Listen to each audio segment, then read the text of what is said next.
ভাবি একজন, এ বেটা এই বেটা ফালতু কোথাকার বেটা, ওটা বেটা এনতে করে তামাশা করো কেন মিয়া? বোঝো নাই তুমি বাংলা কথা? আমি দেখি নাই তোমার গেঞ্জিওয়ালা, আদিক সুদিক তাকাও কেন? তামাশা করো না? তোমার ছবি উঠানো থাকলে তুমি উঠাও, রাস্তায় গাড়ি আছে, অটো আছে, সিএনজি আছে, উঠাও মিয়া।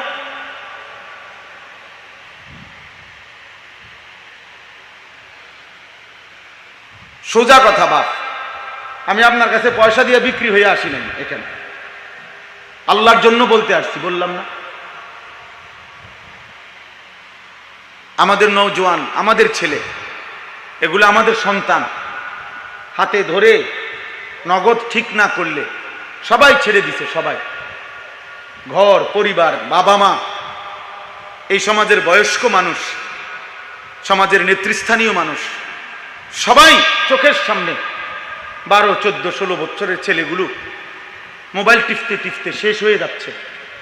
নামাজ নাই, আল্লাহ নাই, রসুল নাই। 365 দিনে খোদার এক বছরে কোনো দিন মুসলমানের বাচ্চা কোনো দিন ফজরের নামাজ কোনো দিন পড়ে নাই। এ কেমন সমাজ ভাই? এ কেমন ঘর? এ কেমন পরিবার? লাগবে না, এটা কেমন ঘর বলেন? সবাই মিলে ছেড়ে দেন সবাইকে, ছেলে ফেলে না, যার যার মতো, নিজের মতো চুল, নিজের মতো চেহারা, নিজের মতো চলাফেরা, নিজের ভালো মন্দ তারটা তার হাতে তুলে দেন। এই পৃথিবীতে, পৃথিবী সৃষ্টির শুরু থেকে মানুষের জীবন এমনি গড়ে না। কোন সন্তান নিজের হাতে তাকে তুলে, এটা তো গরু ছাগলের বাচ্চা না, গাভীর বাচ্চা নিজে নিজে দৌড়াইয়া পুরা গ্রাম বাছুর ও বড় হয়ে যায়।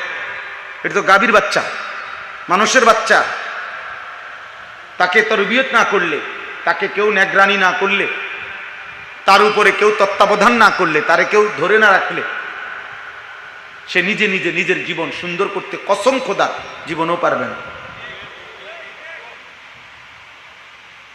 জীবনও পারবে না।